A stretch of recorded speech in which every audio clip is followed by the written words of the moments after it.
आपने वो कहावत तो सुनी होगी ना, strike when the iron is hot.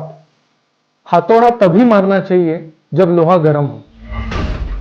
तो आज वही करते हैं, इसका इस्तेमाल करते हैं और आईपीओ का चैप्टर क्लोज करते हैं, क्योंकि आजकल आईपीओ मार्केट ही सबसे हॉट है। You will agree with me, right? तो सबसे पहले देखेंगे कि आईपीओ क्या होता है।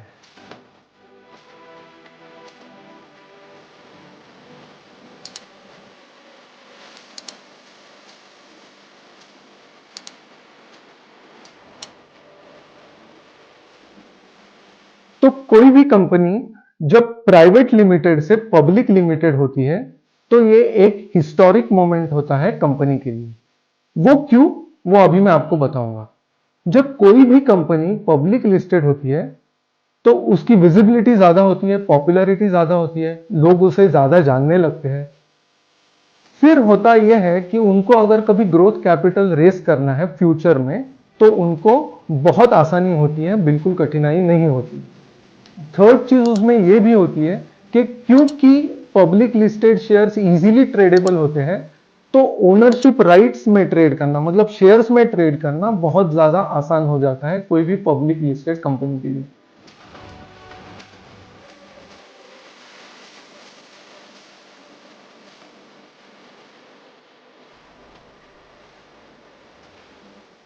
अब इसमें मैं आपको बताऊंगा कि क्यों आजकल इतने आईपीओज आ रहे हैं। सीधी सी बात है कि अगर आज एक चीज 100 रुपए में बिक सकती है तो वो अच्छे मार्केट में 125 130 रुपए में बिक जाएगी। वही चीज खराब मार्केट में कभी कभी 90 रुपए में भी बेचनी पड़ती है। तो जो भी कंपनी आईपीओ लेके आ रही है अच्छे मार्केट में, जब मार्केट ऑल टाइम हाई हो, जब इन्वेस्टर सेंटिमेंट बहुत अच्छा हो, तो कंपनीज आईपीओ इसलिए लेके आती है क्योंकि उन्हें अच्छा मुआवजा मिले। तो अगर एकदम तेजी के माहौल में आईपीओ आए तो सावधानी आपको बिल्कुल बरतनी है वहां पर। अभी मैं आपको बताऊंगा कि अगर कोई कंपनी के आईपीओ में आप इन्वेस्ट करने का सोच रहे हो तो उसे कैसे अप्रोच करना चाहिए। सबसे पहली बात तो समझ लो कि क्या टाइप का आईपीओ है। क्या फ्रेश इश्यूएंस है या ऑफर फॉर सेल्स है। अभी यहां डीजॉर्गेनाइज करते हैं हम लोग। ऑफर फॉर सेल्स ये बात होती है कि कंपनी को कोई भी पैसा नहीं जाएगा, जो भी पैसा रेज होगा वो कंपनी के एग्जिस्टिंग इन्वेस्टर्स को एक एग्जिट देने के लिए यूज होगा। अगर फ्रेश इश्यूएंस है तो वो पैसा कंपनी को जाएगा और कंपनी के जो स्टेटेड ऑब्जेक्टिव्स हैं जिनके ऊपर मैं अभी आऊंगा उनमें वो पैसा खर्च हो जाएगा। तो दूसरी बात इससे जुड़ी आपको देखनी है कोई भी कंपनी के आईपीओ में कि what are the objectives of that particular IPO. Growth के लिए पैसा चाहिए, वर्किंग कैपिटल के लिए पैसा चाहिए। पैसा क्यों चाहिए कंपनी को? एक्विजिशन करने के लिए चाहिए, जनरल कॉर्पोरेट पर्पस के लिए चाहिए।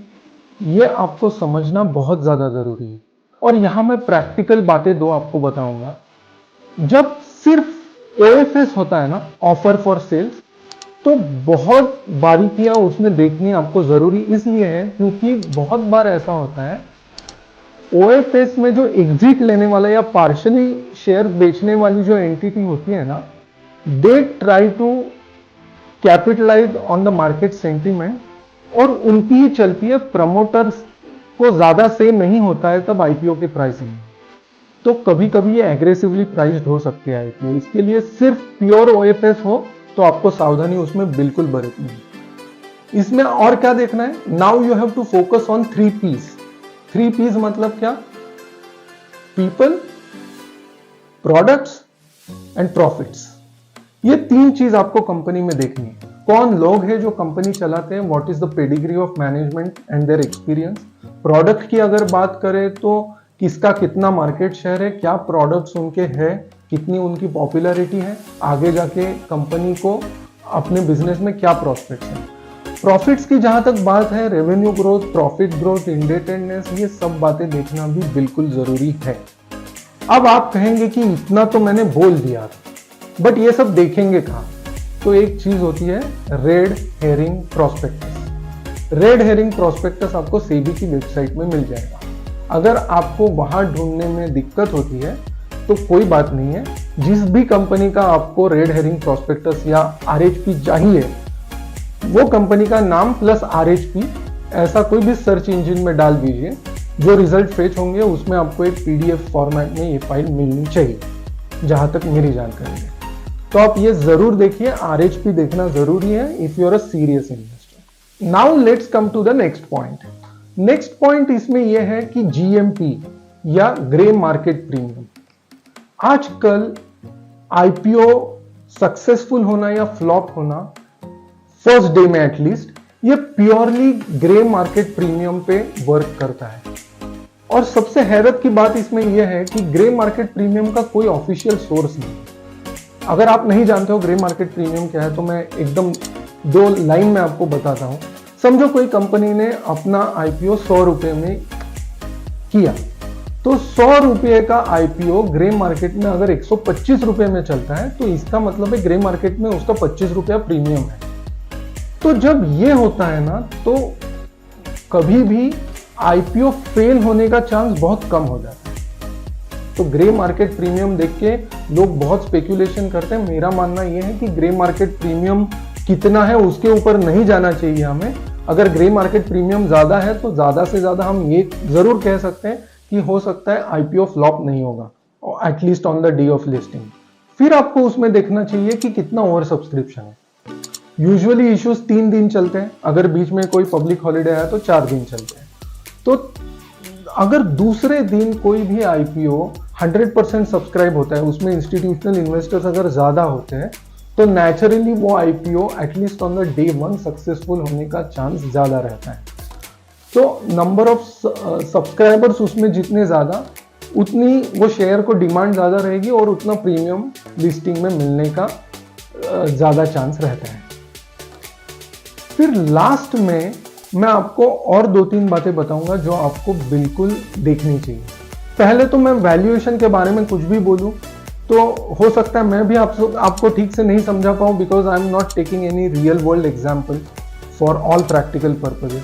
बट अगर आपको वैल्यूएशन जानना है तो यहाँ आपको कोई क्वालिफाइड इन्वेस्टमेंट एडवाइजर की मदद लेनी होगी, या जो भी रिसर्च का सोर्स है आपका, उनसे आपको कंफर्म करना होगा कि हाउ एग्रेसिवली और moderately that particular IPO is priced.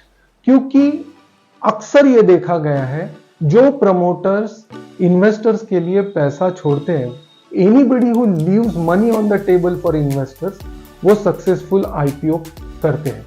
ये आज तक का इतिहास रहा है। सेकेंडली उसमें यह है कि अगर मार्केट टॉप में बहुत बड़ी इश्यूज जब आते हैं ना, तो उनमें एग्जॉशन होने का चांस बहुत रहता है। एंड यूजुअली ये देखा गया है कि उनकी IPO प्राइस में भी वो कभी कभी नहीं जाते। यहां मैं आपको कुछ एग्जांपल देके बोलना चाहूंगा।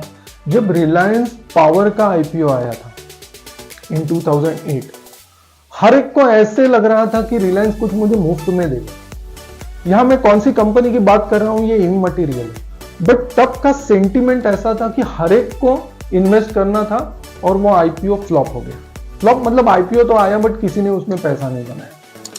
फिर कोल इंडिया जिस प्राइस में लिस्ट हुआ, वहां से उसने ज्यादा कुछ तरक्की आज तक नहीं की है, अभी 10 साल तो हो गए।